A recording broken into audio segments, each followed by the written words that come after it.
Is manifesting a big lie? Is it just a big scam and scheme of people regurgitating information from teachers and mystics that none of these people have actually met or related with, and just spitting out the same information without having actual success in the way that they were explained it in the first place? Is that why you're failing to manifest? Because it's not possible? Or is there something else going on potentially? In this show, I'm going to explain to you why manifestation is an actual thing and you are doing it. I'm going to explain to you this through religion and money. And for anyone that had watched my last show, I had mentioned I was going to do the next one on choice. When I started to bring those ideas together in my mind, I realized I need to do this one first, because you need to understand this information. It's very important if you want to grasp my next one on why your choice is the ultimate power you have. And it's going to tie in the actual process of manifestation from a cosmic spiritual level as well. So you're going to want to stay tuned for that one. So make sure you subscribe, hit the notification bell so you can find your way back to the core. So, manifesting. There are so many doubters out on the internet that manifesting doesn't exist. And there's for so many different reasons why. Some of them because they haven't been able to do it. Some of them because they have another belief system, which we will get into. Some of them are just completely dismissive of anything that could assist them in their life taking a different direction. Because truly, here we talk about all levels and stages of manifesting. Yes, we're all envisioning and looking for our dream life. Not looking, we have it. It's there, it's here. Yet, I also break down and convey to everyone how you can utilize this attraction, law of attraction, in your life by just simply doing daily routines and rituals that will assist you to change your mindset, which is going to overall change your life, which is going to bring you closer to your big manifestation that you are looking at. And I do that because there are so many different things going on in this reality. It's not as simple as you simply imagine something and there it is. It was that at a point. That's not where most of us are right now. So I'm explaining how you could potentially get back to that point if you so choose to. And in doing this, it proves that manifesting exists. Now, if you want to take it as where you actually have control over your whole entire environment, which is a simulation, well, I could see why you might say no to that if you have a belief system that you hold on to. Because that's the only way that you are going to logically come to the conclusion that you are not the one creating everything. The only two options you have, because we all only have two options ever. You have the positive, you have the negative, you have the electric, you have the magnet, you have the protruding, you have the absorption, the void. Out of the void comes the light. You have the wormhole, you have the beam of light that comes out of it. You only have two things. It's always two things. And those two things create everything else.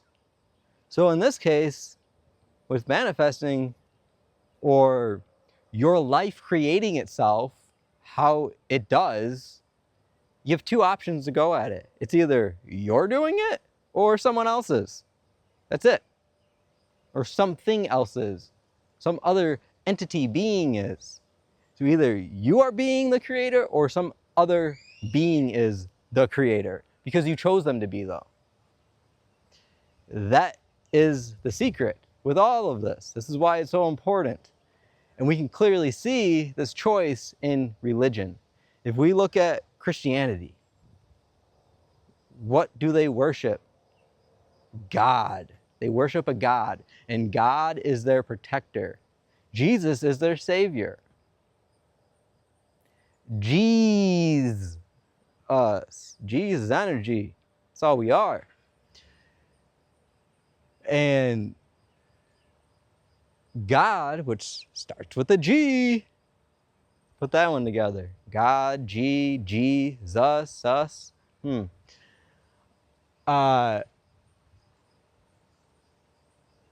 You are putting your creative ability in another being, which you are calling God.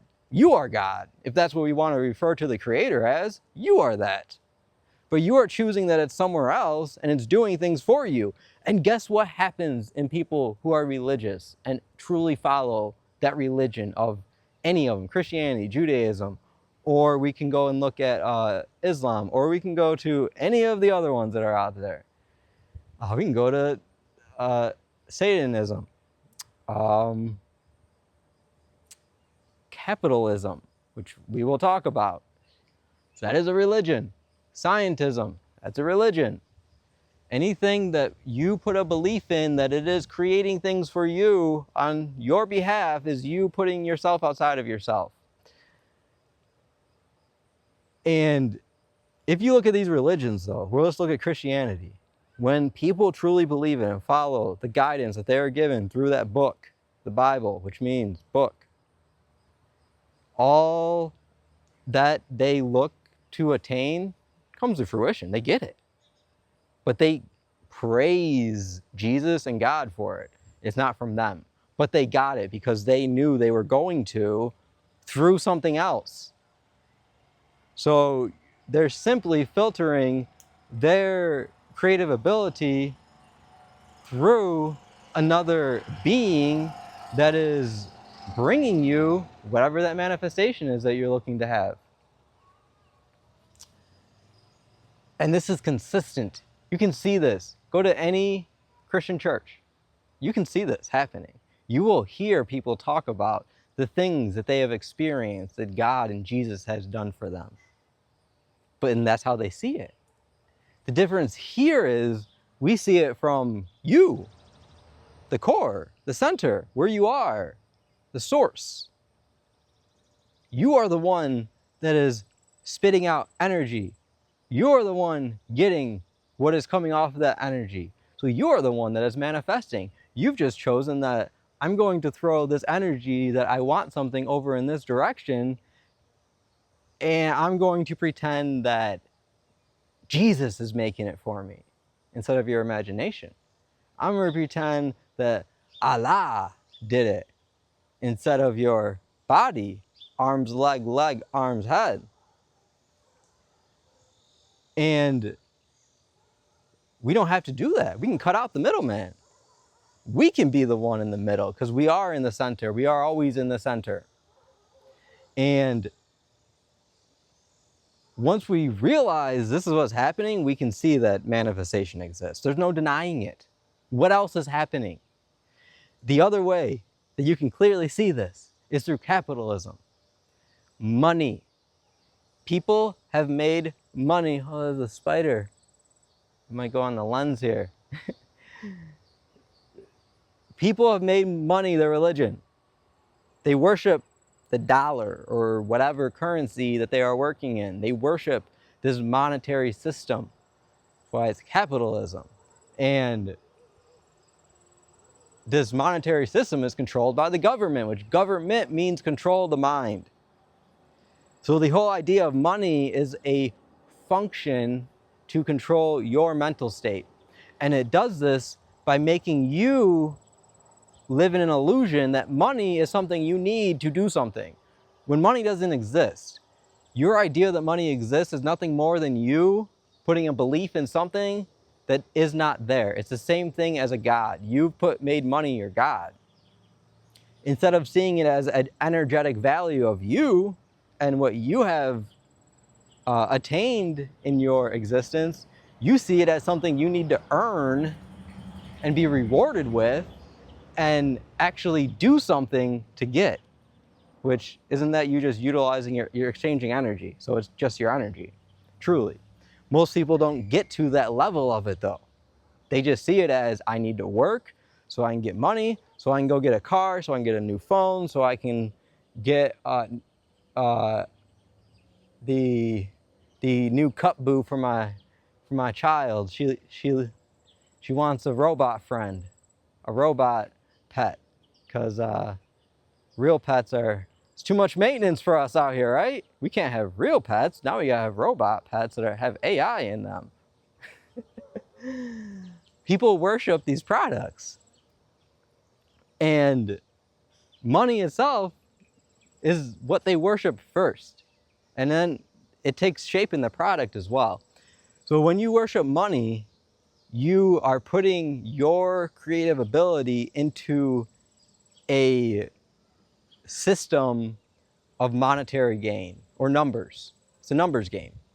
You put your creative power into a numbers game that is being controlled by a governmental system that is built to control the mind.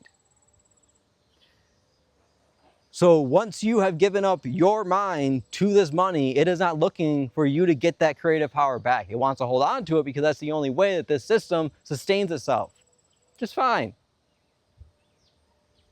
But you're here because you want to know more and because you want to figure out how you take your creative power back. And you need to stop worshiping other deities. Money is not a god. It's not your god. You have chosen it to be by putting money above all else. You have chosen that money is needed to live and it's not. You can breathe, right? Okay, then you can live. But I need to eat. I need to drink. You could figure it out. Come on. If someone really was low on money and they needed to eat and drink, there's plenty of places that you can go and get food. Oh, wait, nature. Oh, that's right. That's right. You can just go in a forest and find all kinds of good stuff if you know what you're looking for. Or you can grow it yourself. Money is never needed to live. It sustains no life. It has no life. It's dead. That's why I call them dead presidents. They only put dead faces on money. You are a living being. You are the creator. You are the energetic force. You are doing nothing more when you are looking at Christianity or any other religion or money or science. You're putting your beliefs into something else that they're going to tell you what you need to know so that you can live your life. Without that system, which I'm going to call it a game, you can't play the game of life that you are playing. Which you don't need that game. That's a side game. You can play it, but you don't have to. You're choosing to. This is why I had to do this video first. Because you have to realize it is a choice, the position that you are in. Whatever it is a choice. Because unless you see yourself as the center of everything that is occurring with you, even at the most grounded level at that, as I just reacted to someone emotionally and I don't feel good afterwards, and it is creating a situation that is volatile and chaotic, and now I'm going to have to work through this and figure out where we go next. When we could have left emotion over there, controlled our energy, and responded accordingly. That is you manifesting. That's you consciously making a choice and changing how you are going to behave when something comes at you. That is a very grounded way to see how powerful your choice is. And this happens the same way in spiritual work or spiritual energetic force as well. This is why religion takes control of you. The word religion, which I'll end on this, is reliege. Your liege is your king. You are reuniting with your king. Jesus is the Fisher King. God is the King of heaven, we will say. So when you join a religion, you are reuniting with your king. The king is knighting you. Why do you think you get baptized? You get born again because you're getting recultivated into a religion to where you can be led. That's where the word liege comes from, to lead something on your journey of life to the pastures that that belief system would like to take everyone to. So you're all a bunch of sheep if you're following another belief system. It's true. It is what it is. It's your choice. What are you going to choose now?